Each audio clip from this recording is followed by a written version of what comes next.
We're going to get started. Thank you, Mike. Before we do get started, I wanted to introduce Rob Hubbard from Axient. He is a sponsor for this particular session. He's going to give a couple of minutes on what he does and what they do, and then we're going to start. Thank you. Thank you. So I've talked to a few of you folks on the floor, and I appreciate everyone stopping by. Basically, Axient is I work for a company named Axient, and what we do is we provide a cloud-based backup solution. So what we're doing is we're bringing to market for the small credit union the ability to provide a pretty high-end disaster recovery and business continuance architecture to you at a very low cost. So if you think about a larger credit union, they would have redundant data centers, IT staff, and a lot of capital expense. And what Axient is doing is we're actually allowing that to be purchased as a service and with a cloud component to it. So with that, we are offering a free business assessment. So for anybody who's interested, if you have, I would say for those of you that have less than about 150 terabytes of data and smaller, that's our sweet spot.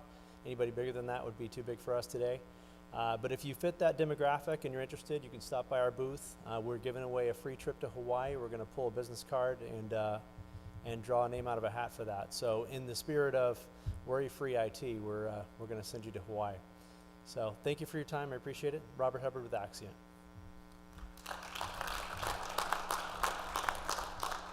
So be sure to visit the booth. All right, our last topic of the day is CUFX. Just by show of hands, who has heard of CUFX at some point?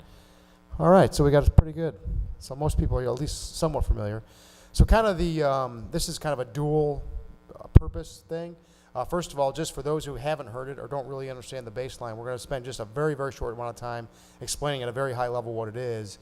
But then much more importantly, we're going to get into some much deeper dive. And on this panel right here, what you see is 4 of our 8 architects representing that same number of credit unions, but also all the cores. So we've got one person from all major cores up here. One credit union person that uses each one of the major cores, and we're going to ask and answer questions and those kinds of things. So we'll do some brief introductions. Why don't we start at that side? Hello, everyone. My name is Brian Bodell. I'm with Innovation Software. All right. So just so everybody knows, Trey represents FIS, right? Brian Harlan, right? Manis, I guess Fiserv now. And then Tim, right? It's Fiserv now? Oh, okay. All right. So, and Open Solutions. And then Tim represents Scimitar. Right? And again, this isn't everybody on the AC. As a matter of fact, could there were other members of the AC stand up, the architecture committee stand up? So these are the guys that are volunteering their time to make the industry better. And if I can ask another group of people stand up, we also, in conjunction with the meeting you've all been attending, these guys are all meeting, we're actually working on CUFX standards. So if there are any other people in the audience who are actually in the working group that met today and part of yesterday, if you could also stand. Okay, so we got a couple more. No, we got a lot more. Okay, good. So while the rest of us are enjoying the conference, these guys are actually out working on some very, very heavy issues. So what is CUFX? There we go. So as you can all read, it's open, right? It's agnostic, right? And it's all about making things better for everybody. We want to have a win-win-win, namely a win for vendors, a win for credit unions, and a win for our actual members. So there's no losers in this thing, and that's really important to understand. And I think that's one of the reasons why we're getting a lot of participation, we're getting a lot of attention, and when we're making a lot of progress. It's all winners in this thing. Let's see. I'm very confused. I'm seeing on my computer something different than what's down there. I apologize if I get confused here. So what is CUFX? And we're going to get into some of the elements of that in a lot more detail. But basically, it's an integration standard. It's not software. It's a standard. It's very broad, and we try to make sure that we're not pigeonholing ourselves in any particular place. It is, as I mentioned a few minutes ago, vendor and credit union agnostic. And it's 100% controlled by credit unions. So the men that you see up here are driving it, right? And they're looking at the broader interests, not only of their own credit unions in the core, but the industry as a whole. What it is not software, right? It's not a middleware solution, right? And it's not proprietary, okay? Our objectives are pretty broad, and I'm not going to read this slide to you, but basically what we're trying to do is we're trying to get to market faster. We're trying to reduce the cost of getting to market. We're trying to make things a lot easier and a lot more seamless, right? I mean, I think everybody in this room, if you're in IT or if you're not in IT, understands how difficult it can be to integrate software. It is probably one of the most painful things that we have to do, and as the CIO of Baxter Credit Union, it's one of the biggest line items we have in every single project. CUFX is trying to address that by reducing those costs and improving our speed to market. So there's a slide that doesn't appear, but basically, if you drew a line to each one of the ones on the top to each one of the ones on the bottom, you'd have a spaghetti bowl. That's what we have today, right? So we're hoping that over time, CUFX becomes that central point through which things pass.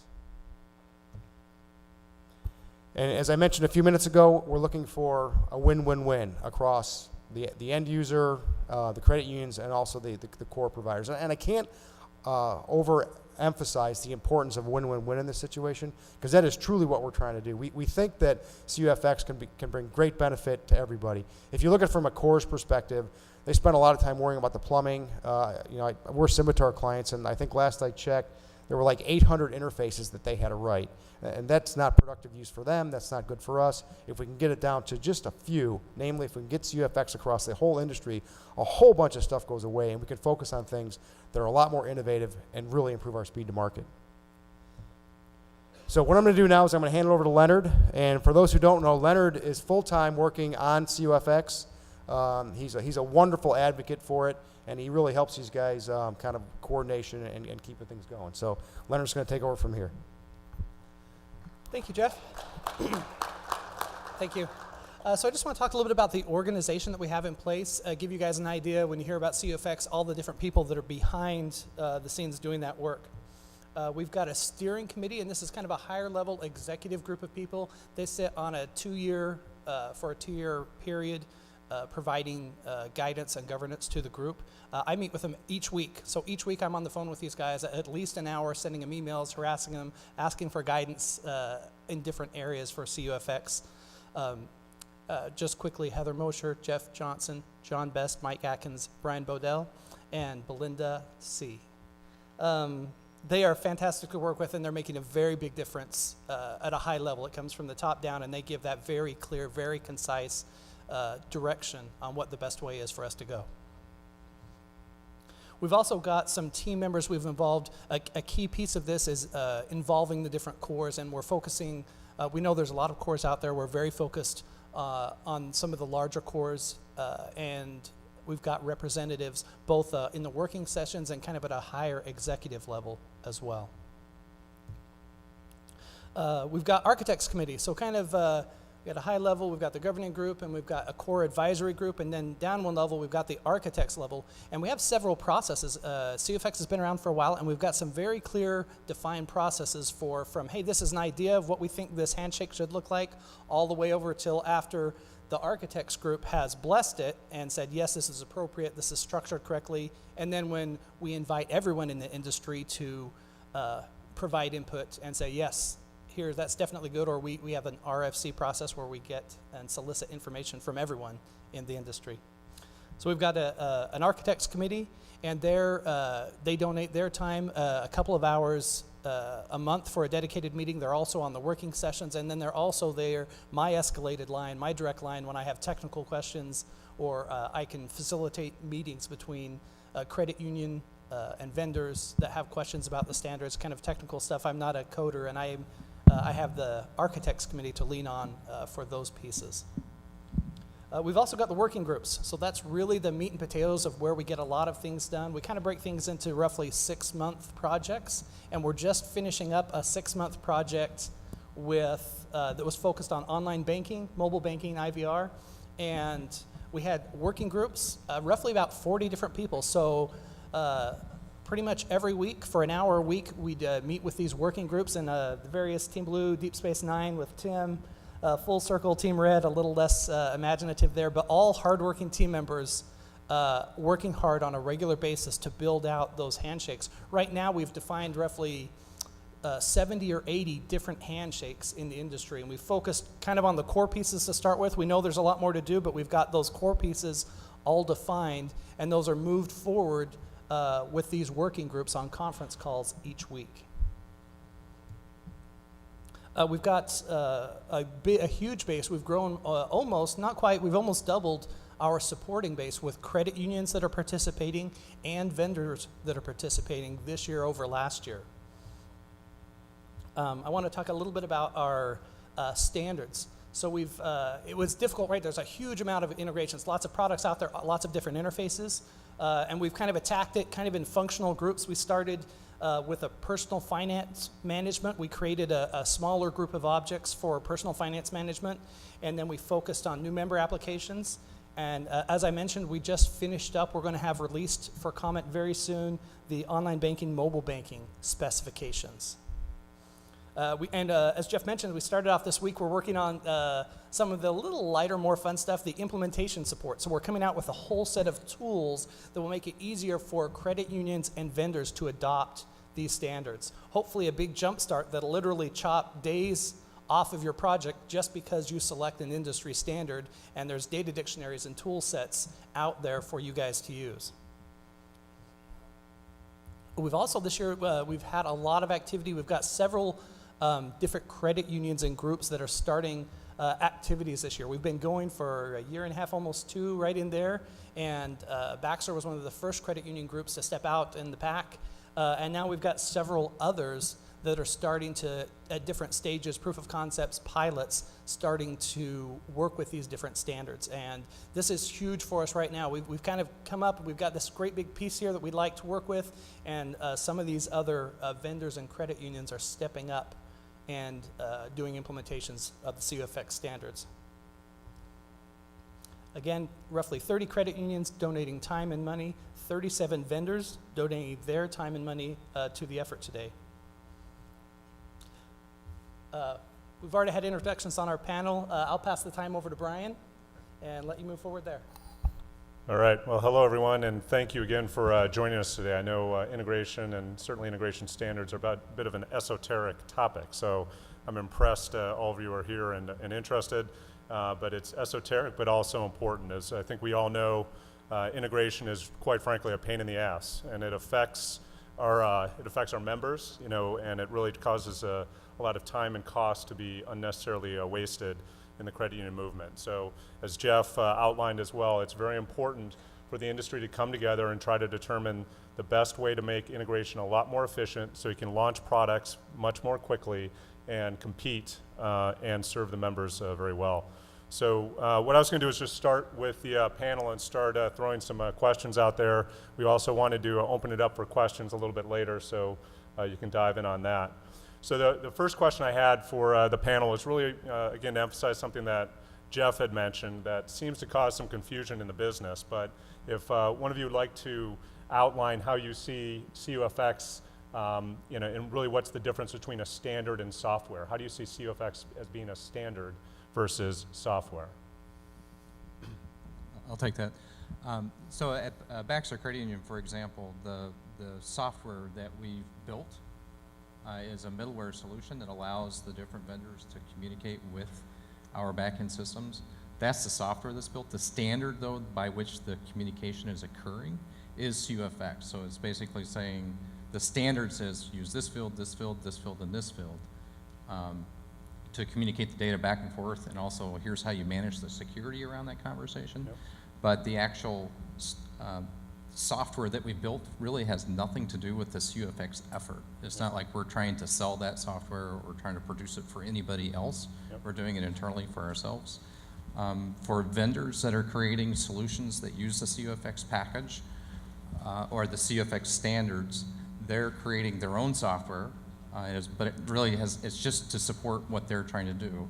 And then once again, it's just using the standard fields and things that are built into the CUFX specifications to do the communication. But there's nothing that CUFX has put out there that is going to be in the chain of software or the chain of any kind of transactions that are going back and forth. So there's not any cloud solution sitting up there that will be in the middle that the CUFX groups are producing. So is that kind of what you're looking for? Yeah, and I kind of think the data model, when you think data models, how a member relates to a member, how a member relates to an account, how an account has transactions, and how those data fields are all defined for you, so the common implementation from one core to the other. Okay, very well said. Yeah, so bottom line is the way I've looked at it is, we're not dealing with code. We're dealing with a document saying that somebody wants to connect to a system, and CUFX is the way they connect. So they use the standard to write an adapter interface using the CUFX standard or format and go from there. Thank you, Tim and Trey. And the next question I had is just, again, at a high level, how do you see CUFX actually helping the credit union and helping members? It's, again, to what we were speaking earlier. All of you have dealt with, as I said, the pain in the ass aspects of managing systems integration with all these different application providers, whether it's online banking, mobile banking, collections, IVR, you name it, having to plug into the core. So you've dealt with it over the years with the spaghetti bowl, as Jeff referenced. How do you see CUFX for helping you and your credit union and your members? I think you just answered it. I think the end goal would be for a lot of vendors and cores to adopt the CUFX standard, and the results would be that those of us in the middle know that everything coming in is coming in and able to talk to the person on the other side because it all follows the same standards. And when I say those of us in the middle, I'm talking about the software guys up here, but also the credit union people out there, and that would drive your costs way down. There's way less testing if everything's coming through the same standards, and you can jump more quickly to adoption of each vendor, and they will be easier. You'll be easier prey for them if they can to tell you that they're CUFX standard compliant. Well, tough crowd. Go ahead, Tim. I have kind of a parallel in how it's a benefit. I mean, if you think about when you go out and build a house, can you imagine if every time you built a house you had to come out with, well, how am I going to make the commodes work, and how, what's the fire code standard and everything like that, starting from scratch. Essentially today, that's how we're building software. So you can imagine if we're putting all that stuff kind of to the side and it's kind of do it once and get it out there, or if we're doing it more than once, we're doing it the same way each time, it's a lot more efficient process. And now we can focus more on functions rather than just trying to get the plumbing to work. Yeah. How many of you during an RFP process use, does the vendor have a interface to your core as a decision point? It's a decent amount of people. It's painful when we realize they don't have one and you say, okay, the calendar just stretched out 6 months on us. That's what we're hopefully trying to avoid. Trey, you bring up a great point. That's one of the things we'd love to see in the industry, where all the credit unions, as you do go out for RFP with whatever application, whether it's on the core side or a front-end application like mobile banking as an example, to have, are you CUFX compliant, as the speed rounds I think have emphasized during the conference as well. So that's great. Any other comments in terms of, go ahead, Brian. I think it also means that the data is going to be more consistent through its whole life cycle. When it makes several hops and it has to be translated from different language, to different language all along the way, there's a lot of opportunities for things to be misinterpreted. Yeah, that's an excellent point. Okay, good. So another question that we often receive is really, why not use an existing standard? Why, is the CUNA Technology Council, and why is the credit union industry or movement coming up with a new standard? I mean, everyone deals with ISO 8583 on the EFT side, deal with some OFX on like the quicken download, some IFX. So why dive in and create a new standard and, drive a bunch of credit union architects crazy? So I'll throw that out as the question. I've spent some time on that one. So I visited with the architects and also with the Intuit teams looking at some of these different standards. And we definitely try to leverage existing standards that work with our goals when we can. So for example, the ISO country codes, hey, those are part of our standards and we incorporate those. We don't reinvent the wheel there. We have looked at some other standards. Intuit had a standard with their financial information, and there was definitely an overlap of 2 or 3 key pieces that were the same, but the standards quickly diverged, very far diverged to a point where we just couldn't work together. The business needs and the requirements were substantially different. So in cases like that, we can't, but we look with each standard that's out there and see if there's a possibility to leverage that and to work together. Good point. Anybody else have other comments? All right, stumped. Sergeant Leonard. The next question that we often receive is really around the security. You know, how secure is it? You know, are you providing a security standard or a security guideline? So I kind of wanted to throw that out there in terms of describing how CUFX approaches security would help very much. Okay, so when we first got together to talk about CUFX and, you know, what could we do with it, and PFM was the first version of it, one of the things that we did was to try to streamline how quickly we're coming up to speed with this, was that we created a very prescriptive way of doing security. The problem with that, though, was that it caused it so that if there were new threats in the industry, trying to, you know, people hacking into the software, the only people that were going to be able to alleviate those threats were people that were trying to change the specifications. So we just didn't feel that there was any possible way that we could keep up with those threats. So what we've done is in version 2.0, if we've taken a step back and we've become less prescriptive, and we've given a set of guidelines that uses industry best practices. It's a document that has outlines 3 primary ways of doing security with CUFX, but it's not to say that's the only way of doing it. For instance, at BCU, though, we've implemented a Freedom Pay solution, which is a interface with a third-party provider for doing payments. We've built that using a best practice called SAML, S-A-M-L, or XAML, or however you want to say it. But this is something that was created by hundreds and hundreds of people out in the industry that are trying to alleviate the threats that are out there from a security perspective. So rather than trying to come up with some way of doing it ourselves, we decided that we'd be best to go out and use what's out there, but at the same time not say this is the only way of doing it. So we've essentially said this is a guideline, not the standard to do it. Excellent. Any other comments?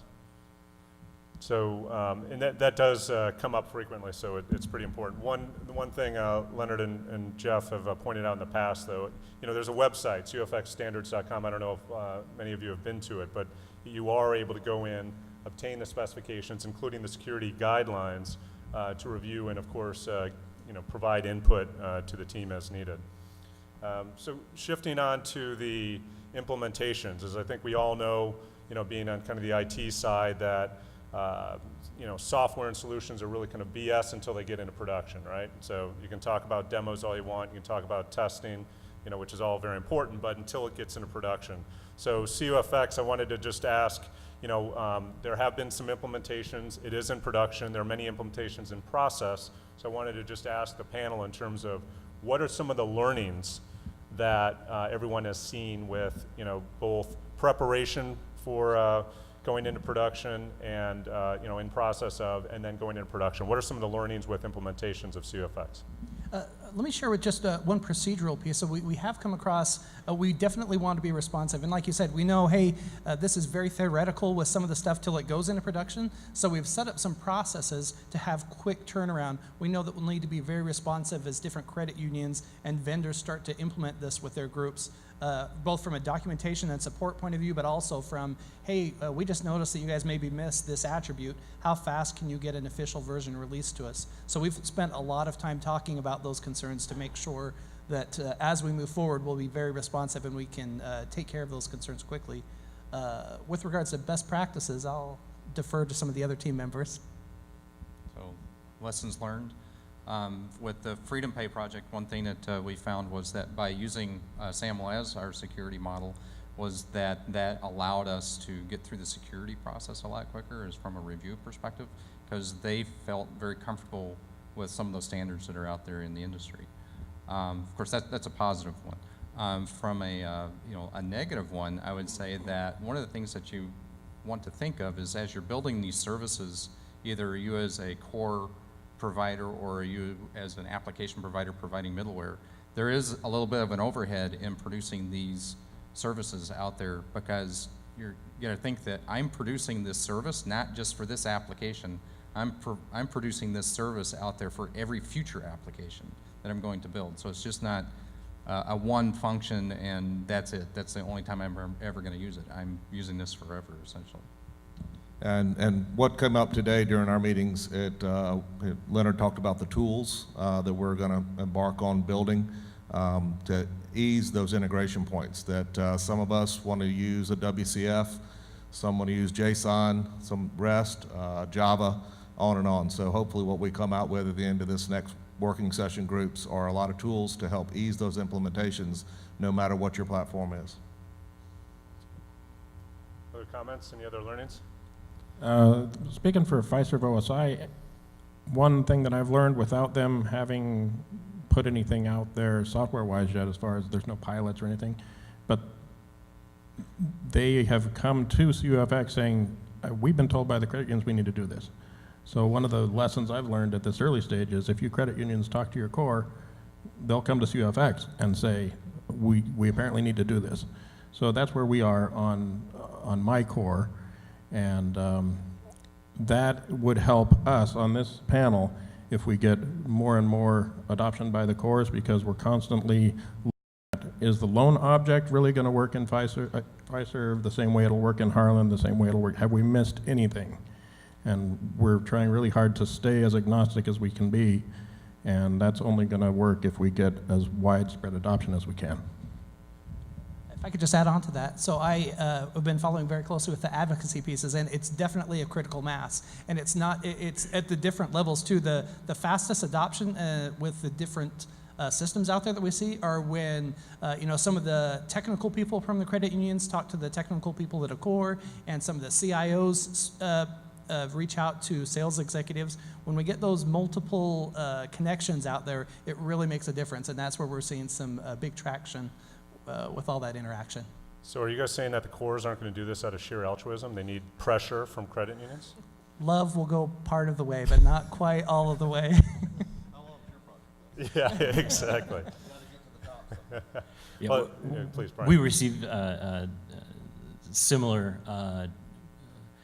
information from Harlan, basically, that in order to implement any sort of CUFX connectivity, that they'd really be looking for a development partner, so they weren't just doing it in the dark for themselves, that they would be filling an actual need, and they'd be getting some feedback for it. So it's something that they probably need help with from the credit union side as well.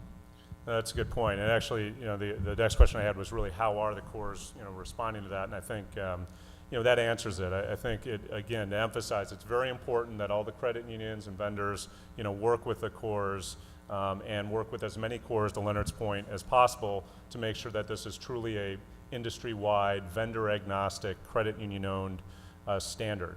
I think what we've also found on the application providers, again, meaning the online banking, mobile banking, IVR providers, there are clear benefits. As I think all of you know, they're struggling to keep up with all the different proprietary APIs by the cores, and it makes their life a lot easier if they can say, look, I want to plug into all these cores, and I just need to know CUFX for my transaction set of IVR, mobile banking, whatever it may be. So there's clear benefit. And the other thing that I think we've emphasized with the cores is we're not asking the cores to get rid of their middleware solutions or their APIs. It's really about simply making that their middleware solutions or their APIs support CUFX. So it's a side-by-side or an addition. It's not an elimination. We're also not trying to go after the cores and say this is going to change your revenue model or licensing model or anything along those lines. It's simply saying, here's your API or your middleware, core XYZ. We would like you to make sure it's CUFX compliant, so all these vendors can quickly and easily use a CUFX adapter and get up and running with whatever application the credit union is trying to launch as quickly as possible for their members. So anyway, little diatribe there, sorry. You guys can throw things. Oh, really? Just not the mic, that's heavy. I think it's also worth noting that there's a lot of core participation in our working groups. We have representatives from Fiserv OSI, from Harlan, from Scimitar, that when we get into our working groups, when Leonard said we have 40 or more people that we pull in when we're trying to work through the issues, we do get very good participation, and they even talk to each other in the working groups. It's extremely collaborative. I came from another industry, nothing at all like the credit union industry. It was just night and day. In these working groups, like you're saying, would-be competitors offering up suggestions. Hey, here's this piece, here's that piece. No competitive nature at all, just very much an industry best practice. Hey, what's the best way we should do this? Not even maybe how I do it today, but this is the best way we should do it, and that kind of an approach going forward.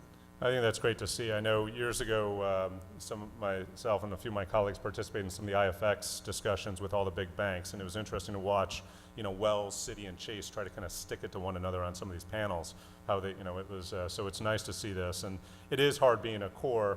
They obviously have a lot of demands on them. They get beat up quite a bit by the credit union, so they're trying to do this, but they also, are really seeing the benefits.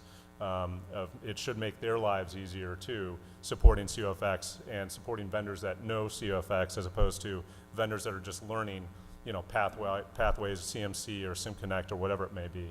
So I agree, the collaboration has been really nice to see. So one of the other, just bottom line questions is really around from how can everybody help? Just asking the panel, how can the credit unions, the vendors really help make COFX success? What are some of the key things that you're looking for, both on a technical level and a business level, if you don't mind expanding your scope? I'll take a stab at that. So, one is just participation. If you have some folks, business or IT folks in your group that would like to really have a significant impact on the industry, that, this is a good way of doing it. So, if you can, share your business card with Brian and, some of the other folks on the panels, you'll be able to, get involved. One of the things that I want to reiterate, going back to the comment about the cores being very collaborative, is that Scimitar and PSU really came to the table for us, and what was interesting was that they weren't just going, how do I make this work in my system? Back to your point, they're really going out of taking a step back and really saying, how can this work for the industry?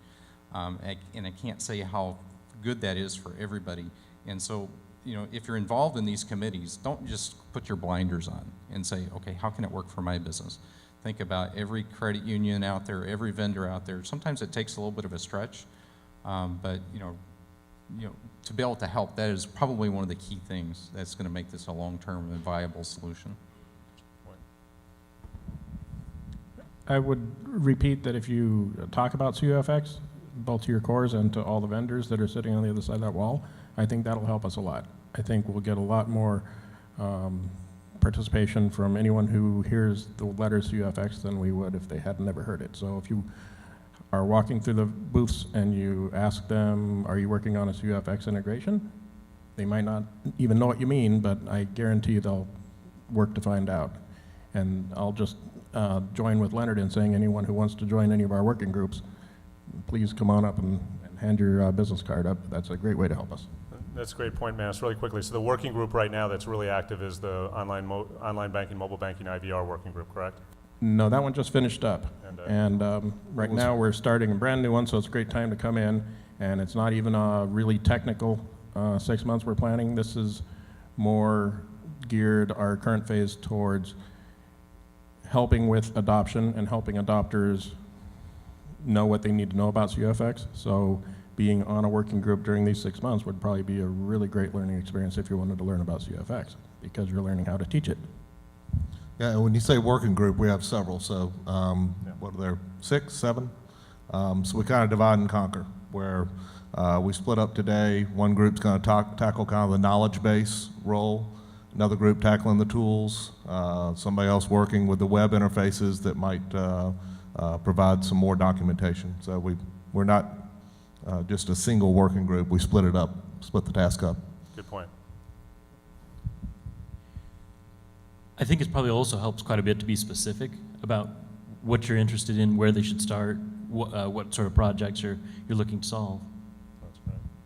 So, and if I may channel Heather Mosier a little bit, I think the other way to help obviously is through capital. So obviously is time and knowledge, and then the second is probably capital, making an investment. Correct me if I'm wrong, Mr. CUFX, Jeff Johnson. We need more people like Larry. Yeah, no, agreed. So I have about another 10, rather technical, detailed questions that we can throw to the panel. But I was going to make a quick decision at risk of bodily harm from this group to maybe open it up a little early into questions, Q&A. I don't know, Jeff, if you'd agree with that or if you want me to keep diving in deep here. All right, so with that in mind, does anybody have any questions trying to figure out what CUFX is, either on a high level, conceptual level, or on a technical level? Sorry. Thank you, Mike.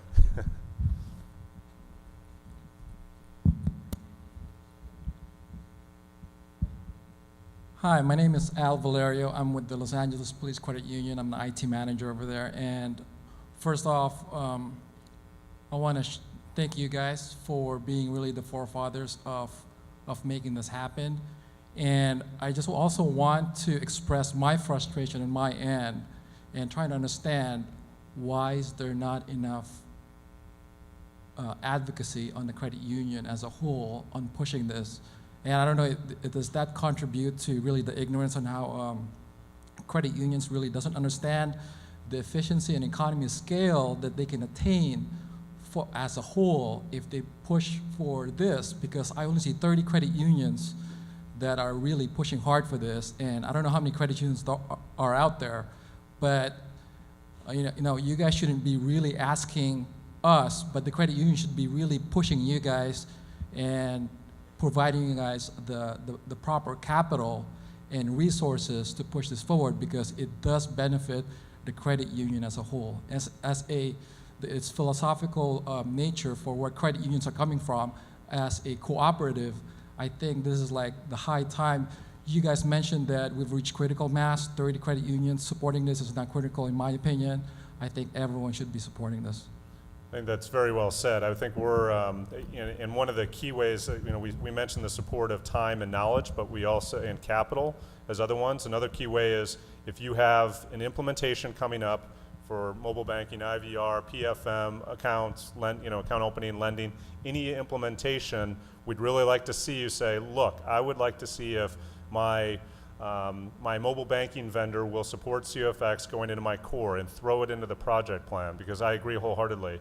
30 is not critical mass, and we need more implementations and more advocacy across the board. So I think that's well said. I don't know if anybody else has comments. I just wanted to add one other thing. As I've talked with the different working groups and the people participating, overwhelmingly, the number of people that contribute and really help move this forward are word of mouth. They're people on the working groups and architects talking to people and talking to their peers. So we don't have a marketing budget per se. Our best success is word of mouth when you guys talk to other people about it. It's our greatest success. Yeah. One thing I'd like to point out is, we've listed out PFM as a use case, new membership as a use case, which includes new accounts, and the mobile and IVR. Don't limit the specifications to the scope, because literally the Freedom Pay project has nothing to do with any of those. It has to do with a payment provider. So if you look at the specifications, you can take those almost for any project now and use those to be able to create, update, read, and delete records in your back-end cores. So as you're going through your project process and you're working with your vendors, think outside the box. Just don't think about what we have up here on the list. I think that would, once we get this ecosystem built up of these services, this will just take off like wildfire, because everybody always just the first decision point will be, well, how do I integrate with your back-end system? Oh, I use CUFX. It's just going to I think it'll be as commonplace as that. And if we don't have an object out there for you to, in the data dictionary, get together with us and make a suggestion. Along those lines, that's what I was going to ask. If we have an initiative underway that we're not sure if the standard exists or we think we need help or need some kind of guidance, where do we go? info@cufxstandards.com. So you can hit the website, and there's several pages on there, but they all point to an info@cufxstandards.com, and we'll route that to the right team member, depending on whatever that request is. An email address, yes, thank you. There's also one other quick, I'm sorry, go ahead, Manus. I was just going to say that that's something we've been talking about today as something that the current phase is going to give a better answer to. We're hoping to have a social networking presence and some Stack Overflow type of involvement to where technical questions, once you get deeper like that, can be answered real quickly. And so there's an answer now and there's an answer coming. And going back real quickly to Al's question, it's gratifying to see how many people showed up. We were kind of worried about a half hour ago. None of you were here. And then to hear Al say that there's pressure in the credit union community, and you guys did know about CUFX. That's good for us to hear up here. I want to thank our credit unions for putting us up here and giving us the time to do the thing that you say it needs to be done, Mike and Jeff and the boards. And it's up to the rest of you guys to also come up with that kind of time. And I think that's partially why maybe some credit unions aren't out there pushing CUFX, is because they're tied to their core, or they believe they're tied to their core, and so busy with the day-to-day that to mix CUFX in seems like it's too much, and it's our job to make it not too much and to get word to the vendors that going CUFX is the way to go if you want to serve the credit unions. Well, we'll just follow on to Manas's point really quickly. You can also reach out at info@cufx.com to really ask for help with presenting to your board or your upper management. Again, fully realizing that integration standards esoteric, you know, your board, your CEO are probably not going to understand what this is about. So there is material that's been created to help you advocate to get involved, you know, again, both from a time and a capital perspective. So if you want that help to get involved, you know, the material is there. So I'm sorry, Brian. To go back to how you can influence the standard a little bit, if you've got somebody from your credit union on the committee, then that helps quite a bit. It gives you sort of a direct line in. Yeah, and kind of speaking to the you know, where's the critical mass? I think it's fairly young. You know, we do just have a handful of implementations. We are still wrapping up some of the specifications. And looking back to the award that we won, I don't know if some of y'all were in lunch today, the OMO, online membership that we built at Virginia Credit Union, was so simple to build because 3 or 4 years ago we built an interface to the core for our front line to onboard new members and accounts. So all we really had to do was build a front end for the member to fill out instead of our MSRs. So the benefit is huge. Everybody in here that's tech, they know reusable code is a developer's best friend. So it takes implementation time just in half, if not more. To that point, there was early on in the CUFX discussion, we basically kind of built out an ROI model of just saying, okay, there's all this inefficiency in the marketplace with everybody coding to all these proprietary standards. If we limit that to a more focused, standardized, what does that do in the credit union system from a time and cost savings? And it is a significant, you know, 7-figure number. So, please. Hi, I'm Dan Bowling from TTCU in Tulsa, and I've been staying up with you guys for over a year now. I've had some discussions on some of the conference calls, but the thing I'm having a problem with is getting my arm around the pricing structure that you guys are doing with this. You're saying buy in at $100,000 all the way down to $10,000, but what's that getting me? And what's the guy sitting next to me that says I don't want to donate any money to the cause, but I want to use it when it's full-fledged out there for all? How's this going to eventually play out from an investment standpoint, ownership of it, and who can use it and who can't use it? It's a very good question. I don't know, Jeff, if you want to take it, or I can jump in at a high level. You tell me.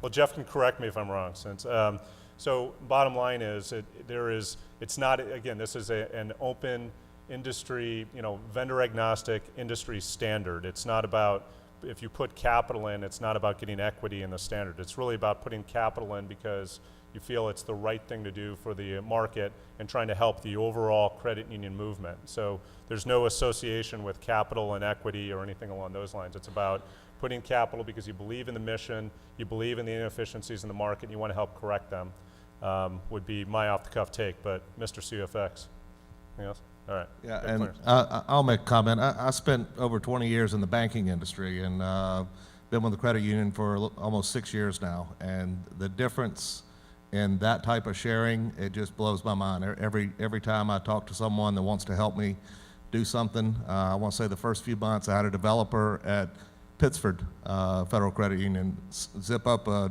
.NET project and send me source code on how to talk to Miser. And within days, I was off and running. I'm like, at the bank, that would have never happened. So I think it's buying into the credit union space and the movement. But it's a great question because, you know, if you're asking for capital, your board's going to ask that same question. So I get it. So it's a great question, but it's for the movement. Tim? And I think kind of a similar analogy would be there's definitely some people that are making major investments into HTML, but everybody in the world gets to use it. And everybody essentially, you know, is gaining, you know, some benefit from that. So yes, those initial people that are actually putting some of the money into doing that, they're doing that for self-sufficiency purpose, but at the same time, they're open to letting other folks use it. Open source. Leonard? Just building on that, so they're free though. The standards are free. Everybody can use them. There's no charge to download those, look at them, use them. Code Freedom Pay, or whichever interfaces you have. That piece is absolutely free. Right. Good. Other questions? Or should we torture you with more technical discussion?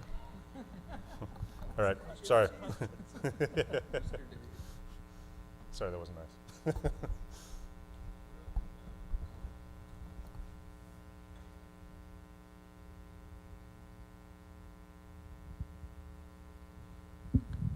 You can step up here.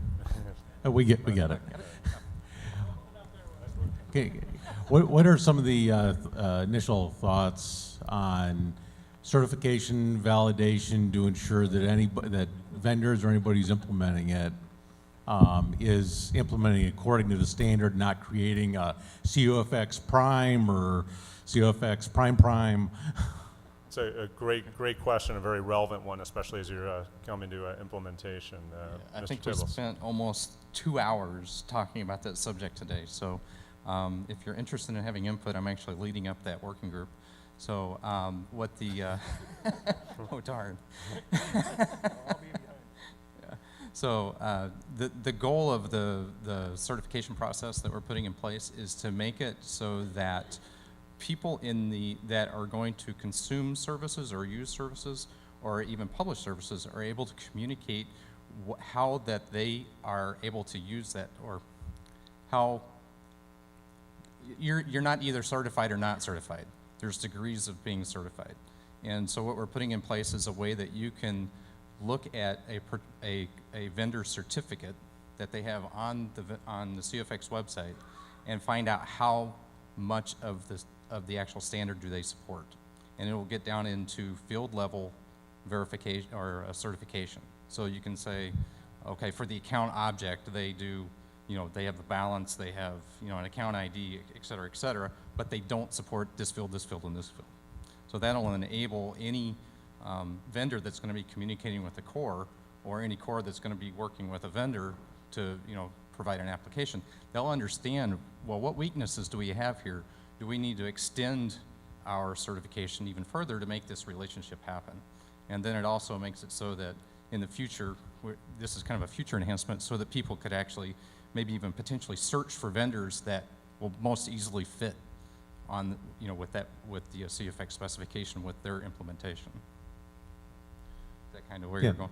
Yeah, so one suggestion might be, as part of development, anybody who's developing new objects, to maybe ask that, in addition to submitting the specs for the new object, that they also submit maybe, here's the base set of test cases that could be used and put together into a library. Yeah, you should have been there today. Yeah, nice going. We see certification and testing out your code as two separate things.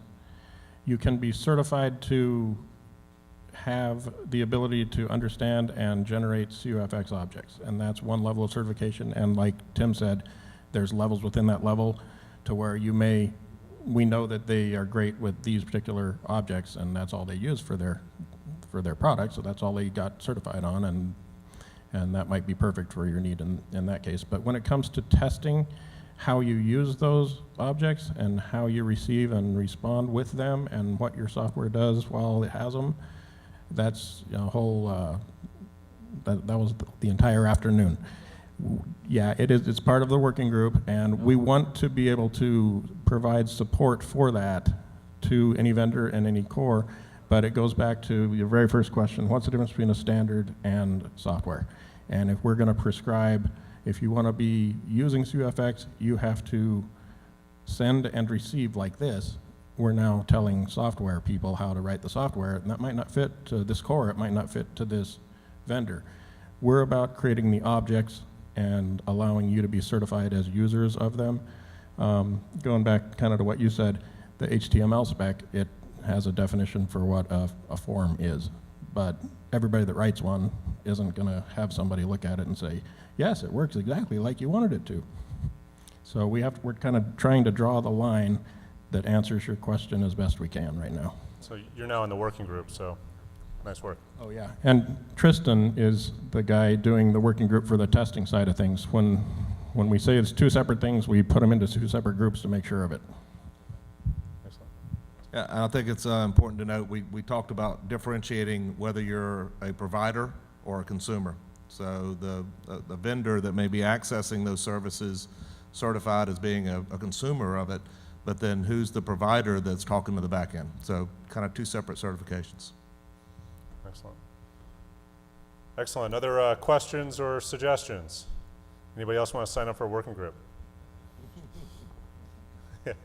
Excellent. So Leonard, Thursday afternoons, 4 p.m. Eastern, right? yeah. Exactly. They're free cookies. I'm sorry. Travis. Yeah, free beer via Jeff. Yeah. Beer and food pairings, Jeff Jones. Leonard, did you want to go ahead? Well, thank you everybody on that front, and we'll let Leonard finish up with a few items.